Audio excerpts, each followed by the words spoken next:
Very good afternoon, dear colleagues. Welcome to the Professional Development Program on the National Education Policy.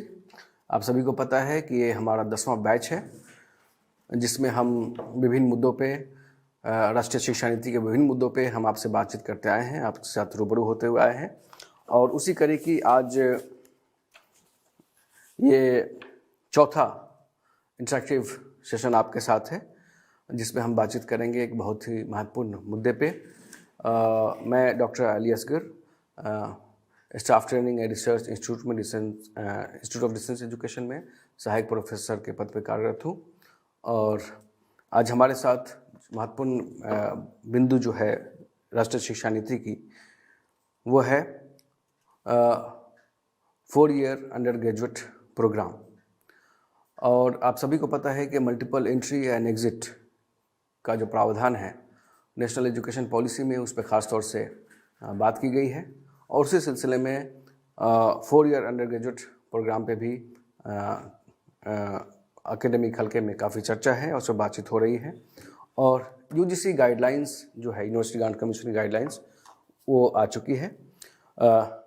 और आज इस मुद्दे पे बात करने के लिए हमारे साथ मौजूद हैं रिनाउंड प्रोफेसर जो आपके साथ पहले भी विभिन्न प्लेटफॉर्म से विभिन्न माध्यम से आपके साथ इंटरेक्ट किए होंगे। प्रोफेसर सुदीप रंजन झा जो प्रोफेसर हैं फिजिक्स के इंदिरा गांधी राष्ट्रीय मुक्त विश्वविद्यालय में स्कूल ऑफ साइंसेज में।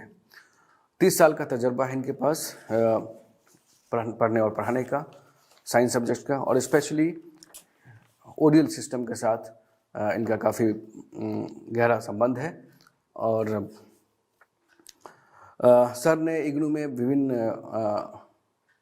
पदों पे starting from the lecturer, now he has reached up to the level of professor and his area of expertise is on designing and development of and delivery of different academic programs, use of ICT in teaching and learning, and apart from his domain area that is physics. Sir has various publications to his credit. He has about 10 research papers and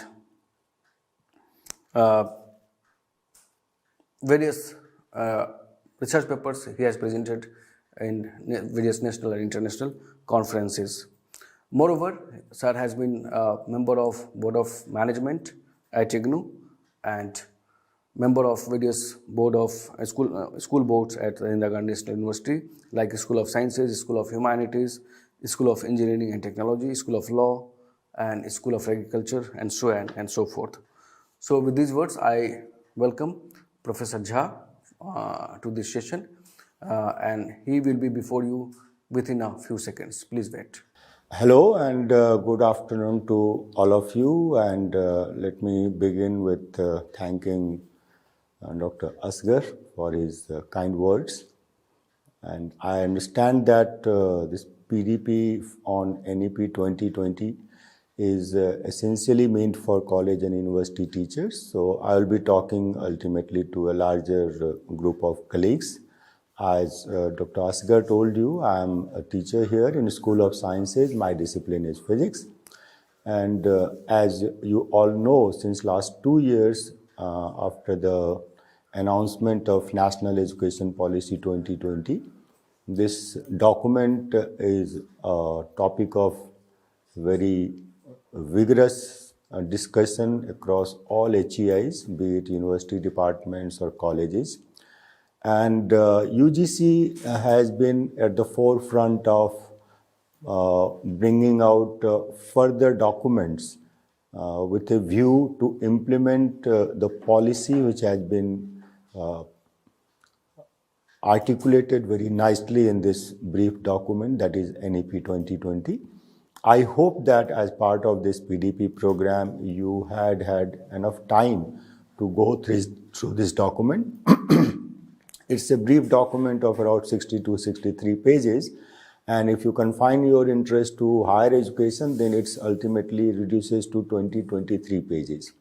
But it's a very potent document because it has completely reimagined the higher education landscape in our country, and I'll briefly come to those, you can say that groundbreaking ideas which has been propagated through this brief document.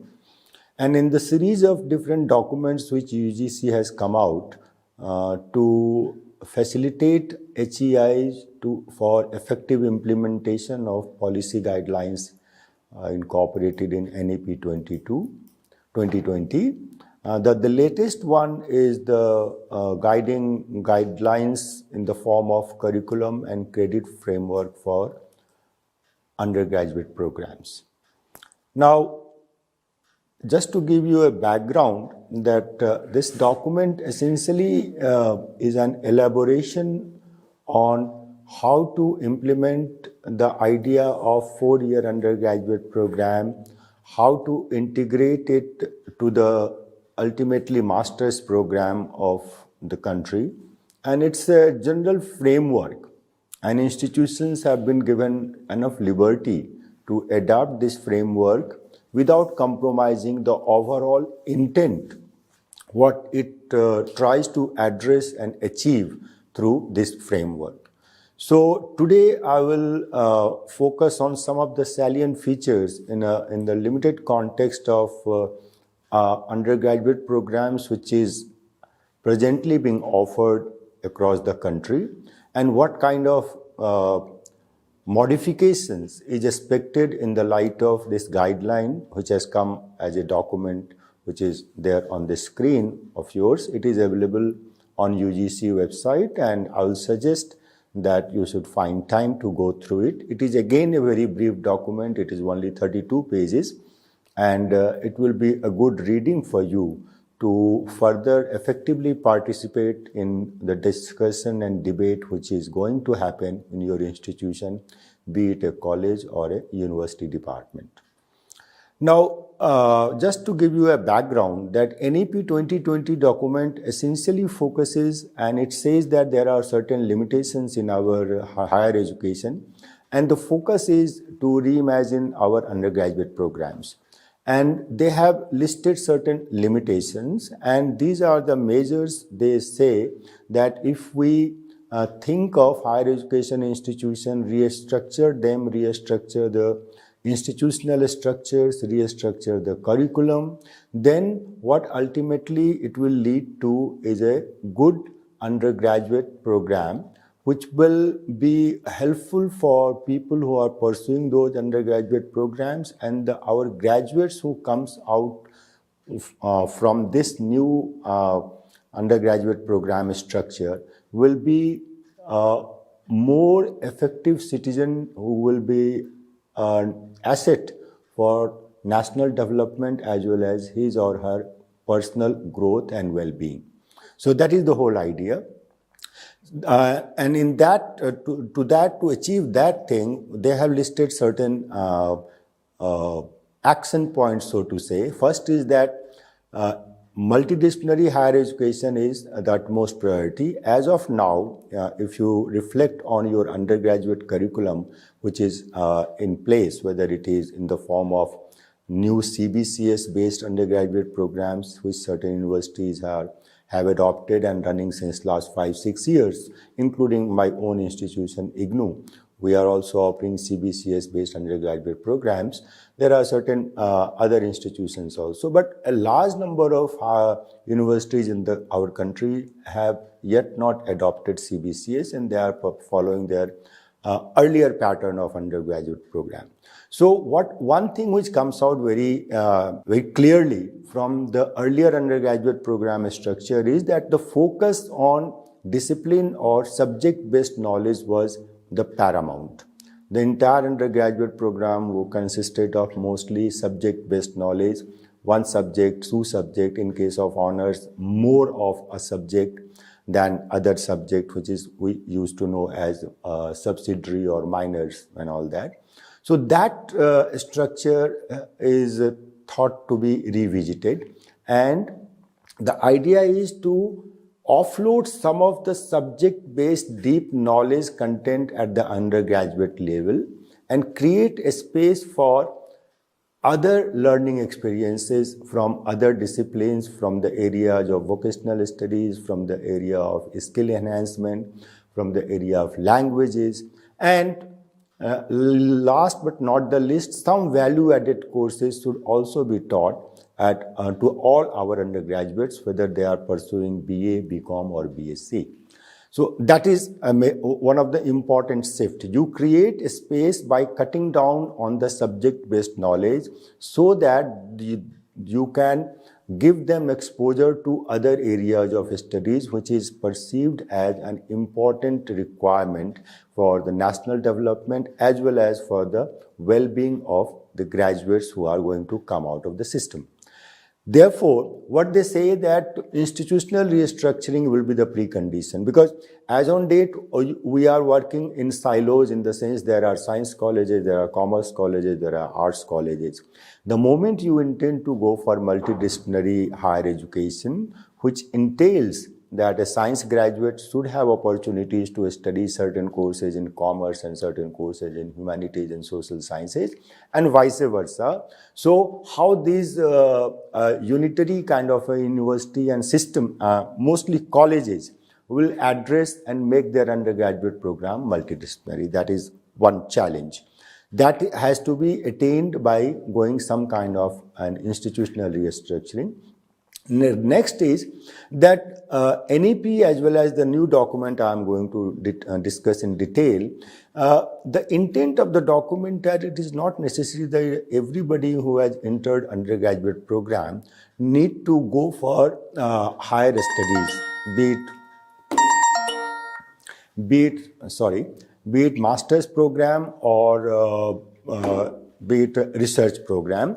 There are many exit points given, and you can study till you find it interesting, and while you study you can make up your mind whether you want to go further or you want to terminate your studies and go to the world of work.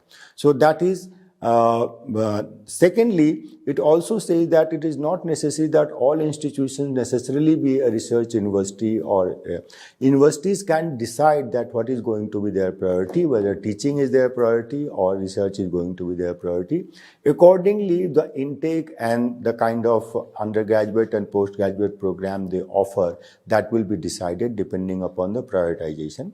It does not mean that universities and colleges will be exclusively either research university, college or teaching. What is being meant here is that what is the priority of the institution, that is another aspect institutions should decide for themselves and develop in terms of a institutional development program. Next is the curriculum restructuring. That is what has been suggested in this document, and the intent of that restructuring is to integrate science, social sciences and humanities, and everybody gets into undergraduate program, and depending upon what are his choice of subjects and discipline specific courses, that will ultimately decide what kind of a degree he or she gets. Also, it requires that every commerce graduate need to study some of the science courses, some of the humanities and social sciences courses, and vice versa. So there is nothing like if you have decided to go for BSc, you have no exposure to any course at undergraduate level which comes from social sciences, humanities and commerce. It has been made a mandatory part. That again I will come when I go to the structure they have proposed in this document. And then there is a strong focus that somehow while people are doing undergraduate program, they must have some exposure in the form of internship to the world of work. They must spend some time with the society or with the industry as part of their undergraduate curriculum. That has also been made mandatory. And last but not the least, as I told you, that it is not necessary that anybody who is admitting himself or herself to undergraduate program need to complete the entire program and go for the higher studies. There are very meaningful and useful exit points starting from first year after 2 years, after 3 years, and after 4 years. That is another important point which has been suggested in this document. So this curriculum and credit framework undergraduate program, whose document I am going to discuss, it says that now there will be 3 kinds of undergraduate degrees. One will be at the end of 3 years, and the degree will be awarded as UG with major in one of the subject. The subject can be of your choice. It can be history, it can be physics, it can be commerce. And then there are detailing that what kind of minor and other things will be there, but you will be awarded a degree after the end of 3 years with UG undergraduate with major in one of the subject you decide to study all through 6 semesters of 3 years. Second kind of undergraduate degree they foresee is it will be called 4 years undergraduate degree with honors. Naturally, the subject in which you want to be called honors holder, you have to study more of the courses of that subject.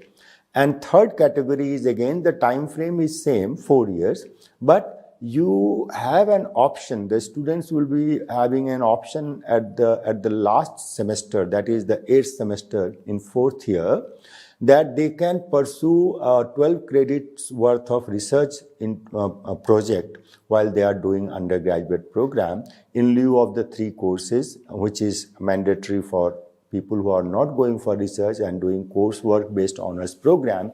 So that research will prepare them to go for higher studies. So from the very structure you can see that even within undergraduate nomenclature, they are saying that only those who are keenly interested in research and higher studies, only they should go for that. And for them, there should be some preparation at the undergraduate level itself so that they save time and do some more meaningful courses when they go for postgraduate program.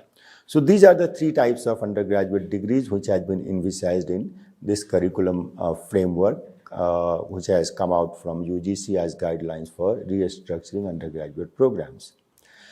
Now, if you read this document, then there is something called creditization. I think those of you being in IGNOU, I am familiar with credit system because it was with us from the day one when the university started. All our courses and programs are credit based.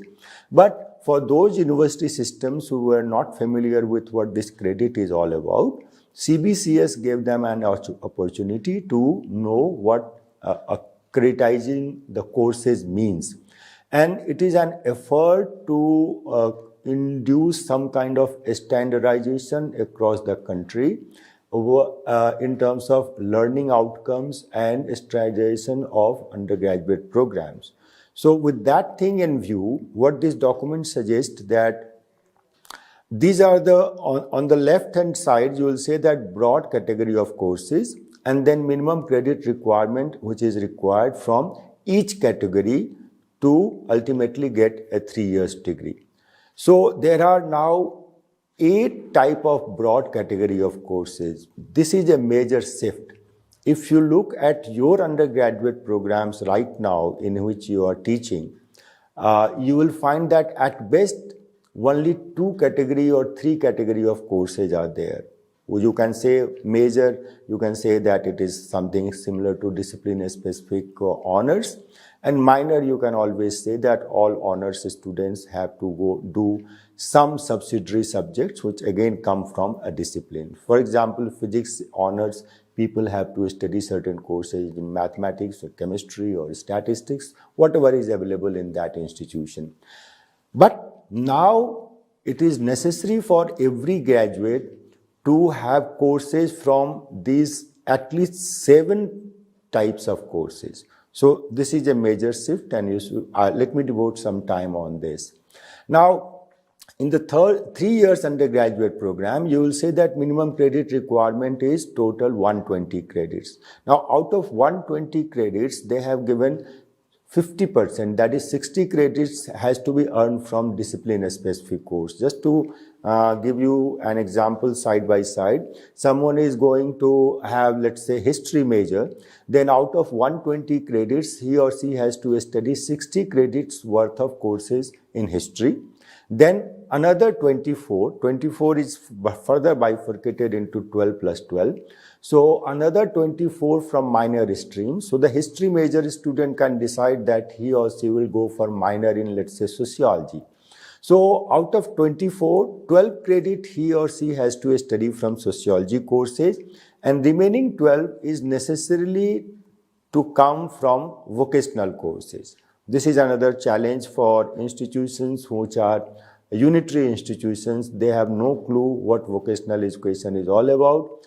And in a sense, it is an effort. This document as well as NEP also, if you read it carefully, there is a strong emphasis to mainstream vocational education that has been incorporated in this structure by making it mandatory for every graduate to do at least 12 credit worth of vocational courses under the minor stream. Then third category is multidisciplinary. I will come to that. Again, here the intent is that someone is doing history major and sociology major. They are debarred from taking multidisciplinary courses from social sciences. They are now required to take multidisciplinary courses worth 9 credit from beyond that broad category of disciplines. So they have to go beyond humanities and social sciences, and they have to pick up courses from science, commerce, mathematics, computer science, etc. So by that requirement, it is now made mandatory for every graduate to not only learn one subject in detail, that is in this case the example I was citing, history, but also to study some of physics and some of commerce and some of mathematics under this multidisciplinary category of courses. Fourth is ability enhancement. Ability enhancement courses essentially mean for languages. The focus of this document is that a student should have opportunity to learn at least 2 languages, and the focus of language teaching should be more on communication skill than from the literature in that language. So that focus has shifted slightly, but it essentially contains 2 courses or 4 courses of languages and communication skill in that language. Any two languages can be any 2 language of your choice, and whatever is available in the institution you are studying. Fifth category is skill enhancement. Skill enhancement courses was also a part of CBCS scheme, which large number of universities are following. That has been retained here. Idea here is that the graduates should be ready for the world of work. Their employability should go up as they pass out with a graduation certificate. Instead of subject-based knowledge, they should have some skills which is useful and needed in the market and the economy, so that their employability goes up. Sixth category of courses, value-added courses. It is again common, and they have listed that from which area these value-added courses will come. Some of the areas are that environment is one such area, climate change is another area, then ICT is another area, then knowing your country in a different perspective is another area, knowing your heritage, knowing your culture, knowing your tourism, everything related. So those value-added courses again are compulsory, and it has to be taken by everybody. It is not earlier it used to be a domain of social sciences to know all these values, but that is not the case. Those value-added courses has to be taken by everybody, whether he or she is doing BA, BCom or BSc.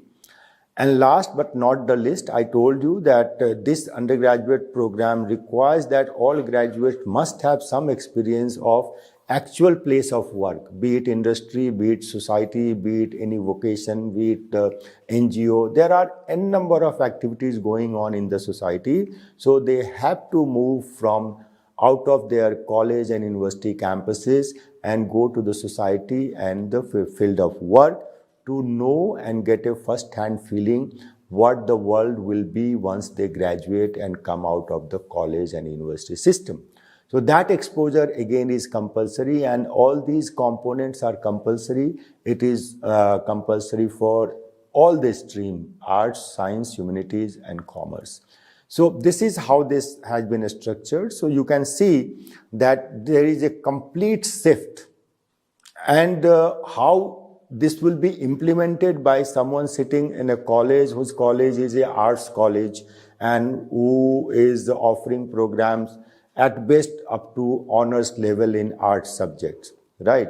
So they must be wondering that where from all these courses and where from all these teachers will come. So I will come to that issues and challenges later on. Now, slightly different from this is 4 years undergraduate program. Here again, you will see that load of discipline has gone to 50%. Out of 160, 80 credit courses has to come from that discipline area, be it history or physics. And similarly, all other things remains constant except for the minor. Again, the load has gone up by 8 credits. So discipline load has gone up by 4 credit. 4 goes into the baskets of vocational education. Even 4 years honors, mind you, this is important. Even 4 years honors, which we will think that honors is a very subject intensive course. Even they have to do 16 credits worth of vocational courses, which is reflected in the second minor stream. Apart from doing 16 credits in any other minor discipline he or she chooses. And rest all components are even compulsory for those who are aspiring to become 4-year undergraduate with honors. Not only that, even those who want to become 4-year undergraduate honors with research, for them also all these vocational, multidisciplinary, ability enhancement, skill enhancement and value-added courses and internship. These are the constant fixture of all graduates, whether they by deciding to go for research in the 4th year, they have made up their mind that they may pursue higher studies and go for the research career or teaching career, whatever. But even they have not been spared, and they also are expected to know all these subjects, study courses from all these broad category of courses before they become graduate after 4 years. So the total credit requirement for getting 4-year undergraduate degree is 160 credit, and this is the breakup. So this is an important document which you should reflect on and see that how your institution is going to revisit your undergraduate structure and incorporate these types of courses in your undergraduate program. Now, for those of you who are not familiar with this idea of credit, and those of you who are not familiar with CBCS, the university system was first time exposed with this credit idea by CBCS structure. So those universities and colleges who have followed CBCS, they may be familiar, but those of you who are not familiar with CBCS, for them it is a new idea. Just to give you a simple thumb up rule that what credit means. 1 credit means that as a teacher you take a 1-hour class, right? So in a semester is typically of 15 weeks. Now things are being taught in terms of semester rather than annual system. So in a 15-week semester, if you cover a course by taking 1 class per week of 1 hour, then the content you have covered over the period of semester, that is 15 hours, that will be given 1 credit. That is the definition of 1 credit, and it is directly related to the content a teacher teaches in 15 hours classroom lecture. And in terms of student time also, this document defines that 30 hours of student time, which includes 15 hours of attending the class and 15 hours self-study, the content a student can assimilate and understand and comprehend by devoting 30 hours, that content should be given 1 credit. So now you go to the syllabi of your course. So if you look at the syllabi of your course and you find that this syllabi you can cover in, let's say, 30 hours of classroom teaching or 45 hours of classroom teaching. Accordingly, that syllabus will be of a course which will be worth 2 credits or 3 credits. If you think that this content will require 60 hours of classroom teaching, then that syllabus and that course will be assigned 4 credit course. So that is how credit system works. And by doing that, you have to see that if at the undergraduate level, whatever subject you are teaching at your college or the university, your entire undergraduate curriculum for 3 years must have courses worth 60 credits, right? I told you in the previous, this one, if you can see the column 3, the major core courses has to be of 60 credits. So undergraduate curriculum for, let's say, history for 3 years undergraduate has to be 60 credit course. Accordingly, you will devise your curriculum as well as give different credits or to your courses. Same holds true for honors. It has to be go up to 80 credits. And in case your institution is not in a position to offer research worth 12 credit, then there is an option of offering 3 courses instead of research project, 3 courses of 4 credits each. So in that case, for undergraduate or 4-year honors degree, a discipline must have courses worth 92 credits, 80 plus 12 credits of research project, that is 92 credits. That is the entire thing. So whatever you are teaching at under honors level right now, you have to see that it is worth 92 credits, and some of the things in the 4th year, I will touch upon that also. They have said in this document that some of them can come from the 1st year of postgraduate programs also to make up for this 92 credits. And typically in this document, and now this issue is almost settled, that a student's credit load per semester should be 20 credits for undergraduate and postgraduate program. So arithmetic now works out very nicely. You can see 20 credits per semester. So for 3 years undergraduate program, you have 6 semesters, 3 years, and that is 6 semesters, and 20 credit per semester works out to 120 credits. So this is how undergraduate programs have been structured in terms of credit load per semester, and accordingly in some of the documents are saying that this will stay 20 credit per semester will stay at the postgraduate level also. So the postgraduate degree of 2 years will be of 80 credits in total. Now, let me devote some time here, and this is the meat of the entire document, that this gives you a detailed semester-wise and broad course category-wise distribution of credits. Now, this is table 3 of the document I am discussing right now. I am discussing curriculum and credit framework for undergraduate program, which UGC has come out recently as a guidelines for university and college systems to revisit their undergraduate programs.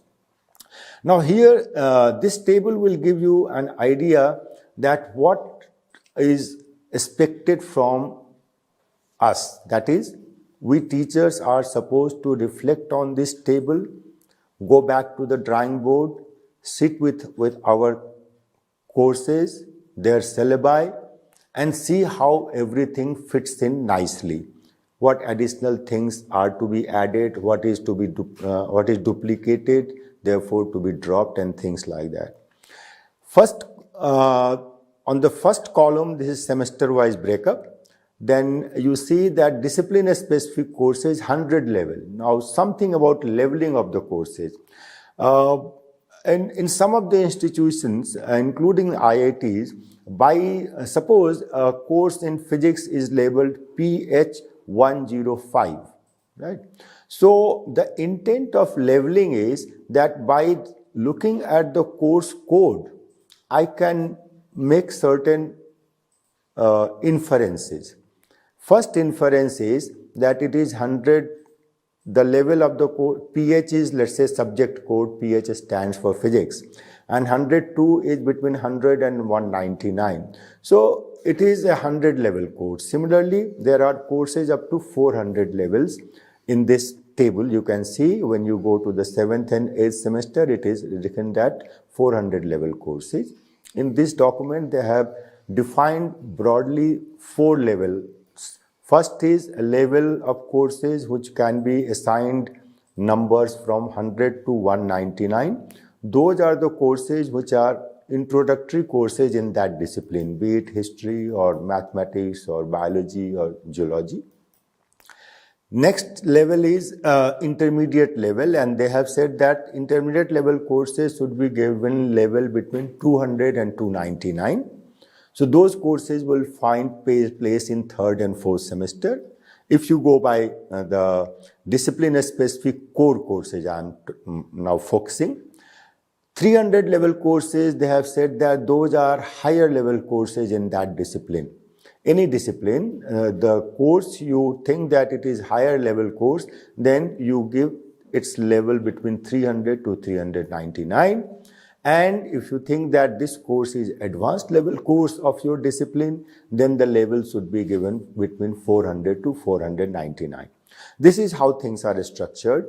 So as a graduate progresses from first semester to 8th semester, the course level and in terms of difficulty, introductory course is easier than intermediate, intermediate is easier than higher, higher is easier than advanced. So as you progress along the semester, you come across rather relatively difficult and involved courses from that discipline, and this is how these courses are to be leveled. So this is one thing. Second is minor course. It has also to come from different discipline. You have to offer 100 level course as a minor course also, and it should be available as a major course. Then if I focus now on the discipline aspect, then these two columns are complete and your job as a teacher of a discipline ends here.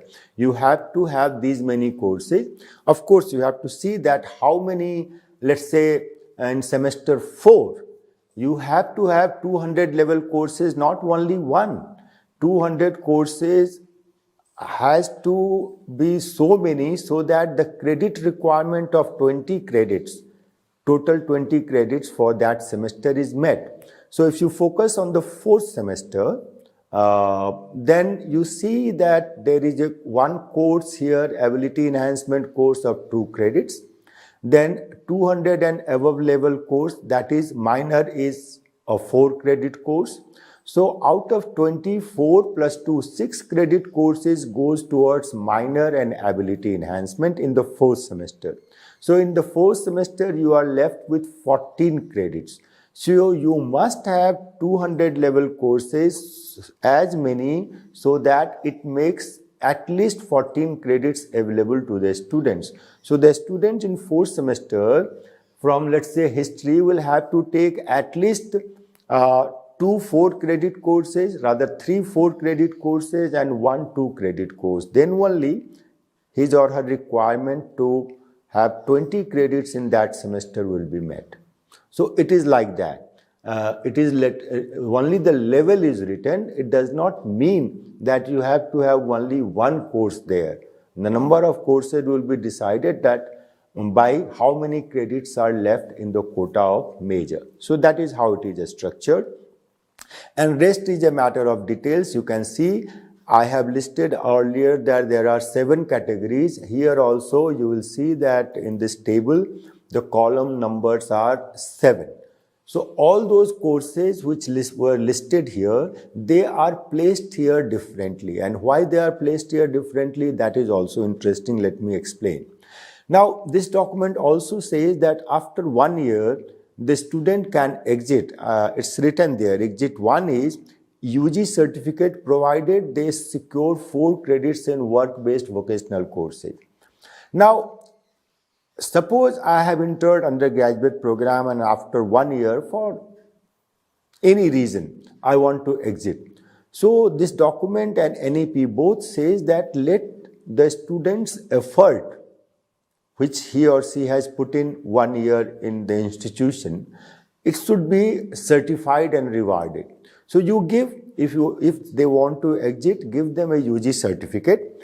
And once you give them an UG certificate, they can go to the world of work.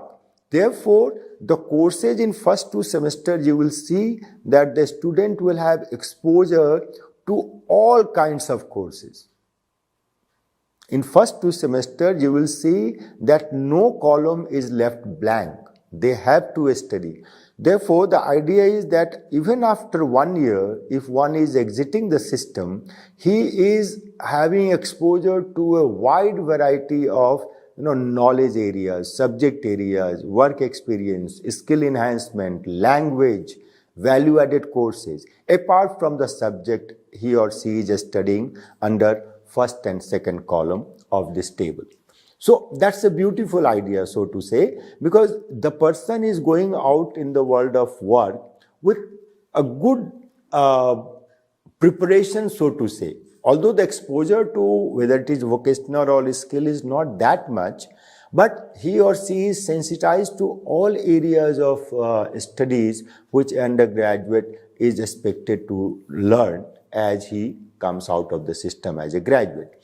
Similarly, as you go up, you will see that all those other columns other than discipline columns starts becoming blank. So the idea is that all these compulsory components, similarly there is an exit after 2 years, that is after 4th semester, and this exit at this time the student will be awarded UG diploma. There are 2 provided, mind you, again that is intended to make them more employable in the sense that doing 40 credits is not sufficient to get a UG certificate. Over and above these 40 credits, the students are supposed to also do 4 credits of vocational course. Then only they will qualify to get UG certificate. That requirement remains even if they want to exit with UG diploma. Over and above 80 credits, they have to do 4 more credits of vocational courses to qualify to get the UG diploma after 2 years. So, in the nutshell, all exit is not only with a piece of paper. Exit is with the sufficient preparation to enter the workforce of the country at whatever level you are exiting. Of course, if you are exiting with certificate level, of course you can't aspire to get a kind of a job which a person with a UG degree of 3 years or someone UG degree with 4 years and research will get. But you are also qualified to fit in the ladder of employment opportunities which the industry and the society is offering you. So you are sufficiently trained in a way. So this structure is very, very nice in my personal opinion. I'm so happy that so much of thinking has gone that no effort of the student, whether he or she has spent 1 year or 2 years or 3 years, at every stage his achievements should be rewarded and he should be prepared for a better, with a much better employability possibilities for him in the society and in the industry of the country. And they become very productive and useful citizens of the country insofar as country's development is concerned. So that focus remains intact in this kind of a structure, and this structure is nicely done. How it will be implemented, that remains a challenge. I will come to that later on. So in the nutshell, what is the salient features of his 4-year undergraduate program? The first is that there is an extensive spread in the learning experience by making everybody learn at least courses from 7 to 8 diverse areas, which earlier used to be at best 2 to 3 areas. So that is a wide horizontal spread in the learning experiences of students. That is the most significant contribution of this new structure, and that was there in a germane form in NEP 2020 also. So they have translated that idea very nicely in this format and in this document. Implementation, of course, that's another challenge. We'll talk about it later on. Second distinguishing feature of this document is that they have made a very clear-cut distinction that what a degree, if a degree contains minor, what does it mean? If a minor in a subject, what does it indicate to the employer or to the society at large? If a person is having a degree with major in a subject, what does it indicate? What does it reflect? What kind of achievement in the knowledge of that subject he or she is expected to have? And if someone is saying that I'm honors in, let's say, sociology, then what kind of knowledge and learning experiences is expected from those students who call themselves honors. So those things have been very clear-cut, defined in a very clear-cut manner in this document. Third, as I said earlier also, now vocational education is not something out of your campus. Now it's part of your higher education system, and it's a strong document in the sense that they want to mainstream vocational education in the overall higher education system of the country, which was not the case. Even now, vocational education is not given that much importance and value in the society as it deserves, as per NEP document, as well as this document has reiterated that importance of vocational education, and therefore its mainstreaming is one of the major focus.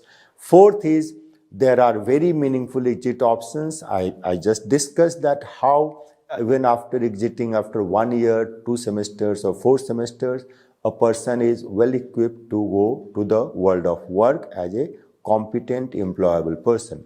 And fifth is that linking of higher education with society and place of work. That has been incorporated by making summer internship and vocational education and value-added courses compulsory for all graduates, so that the students are made to go beyond the boundaries of their educational institutions and interact with the society while they are studying and graduating in whatever discipline of their choice. Now, again, you see the salient features of the structure. First 3 semesters, you have exposure to large number of disciplines. If you recall this table, you can see that up to 3 semesters, all column courses are having some course, some credit course you have to do.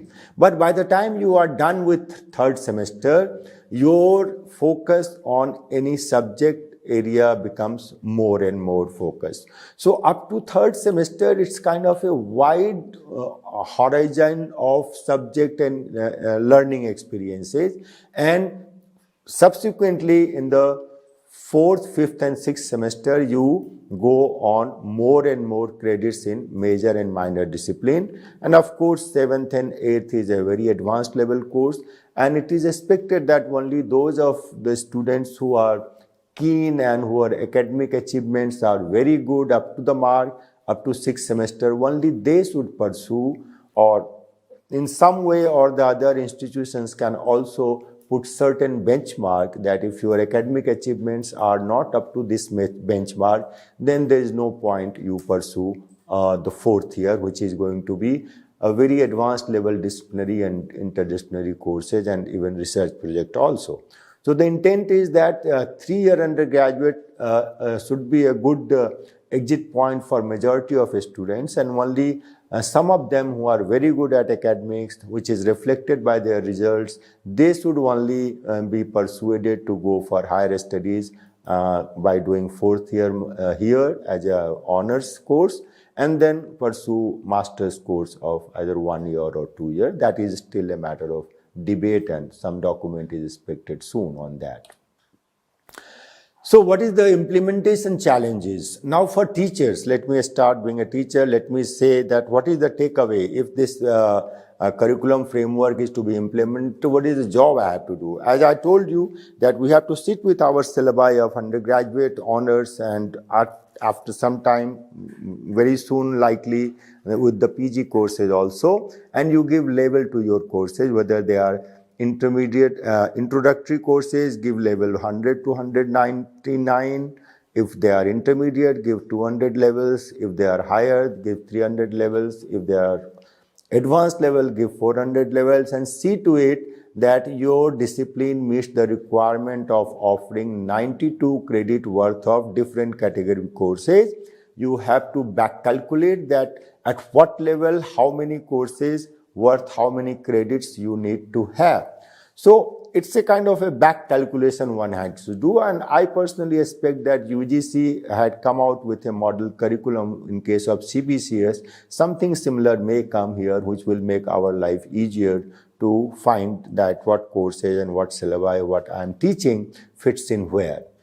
Another is creditization of the courses. Those of you who come from such institution, I have given you some idea what essentially credit means, and there is a reference point. You can always go back to UGC website. They have a complete structure for CBCS based courses, and the content at undergraduate level is not going to change drastically over the period of 5-6 years. There may be certain additions here, certain deletions there, but broadly the content area remains the same at undergraduate level. So that will give you some idea that what kind of syllabi is worth how many credits to that course. Third takeaway and work for the teachers as per this document is, this is most important, explore possibilities of offering skill enhancement, vocational and value-added courses from the discipline or in which you are a teacher, or in the department where there are multidisciplinary departments and schools that you can think of collaborating with other disciplines and offer courses in any of these new areas. So that is going to be the most challenging work, looking at the landscape of higher education, which is essentially given. Undergraduate level education is given by colleges, and most of our country's colleges are unitary colleges by the name of Arts College, Science College and Commerce College. For such colleges, it's going to be a challenge. And UGC as well as Government of India has come out options how these things can be done, but that's a different debate. We can talk it out sometime else, where online and SWAYAM courses has been suggested that these can be taken by students in unitary colleges to meet the credit requirement for undergraduate programs. What is the implementation expectations of this document from the institutions? Institutions like unitary institutions, they will have to identify departments, schools and centers within the institution for developing skill, vocational and value-added courses, if that is possible in that institution. Another expectation from the institutions is that create a nodal point for providing internship opportunities to UGA students. See, ultimately, it's going to be the responsibility of the institution to facilitate their undergraduate students to get an exposure of internship in whatever locality the institution is located. That institution should not shy away and tell their students that go and find your internship opportunities wherever you can. That will not be fair. An institution should take some responsibility of facilitating students to get that kind of an exposure. And third responsibility of the institutions is that enter into collaboration. All said and done, for unitary universities as well as colleges, it is not possible to offer courses in all those 7-8 categories which I listed some time ago. So the only possibility is to have collaboration, and in that context, this NEP document has talked about higher education clusters. So the idea of that cluster is, which is the most feasible scenario in our country, we see that in our district towns at least we must have at least one arts college, one science college and one commerce college. So by higher education cluster, what is meant is that all these three institutions will be available for all the students in these three institutions, which will enable science college students to pick up courses from arts and commerce and vice versa. So that kind of a cluster idea is there. Please go through the NEP document. There are certain solutions also which has been suggested there how to meet this multidisciplinary higher education possible. Last but not the least, regulators are also expected to have NEP-oriented schemes like ABC, credit transfer and things like that. They have to come out with a detailed structure. they also should simultaneously come out with the structure of postgraduate programs, because in this document they say that the advanced level courses of level 400, they can be used in the first year PG, and similarly they say that first year PG courses can be used for the honors. So unless the regulator, in this case UGC, comes out that what kind of PG they envisage in view of 3 and 4 year undergraduate programs, it will be little difficult for institutions to work out in a holistic manner their undergraduate and postgraduate programs.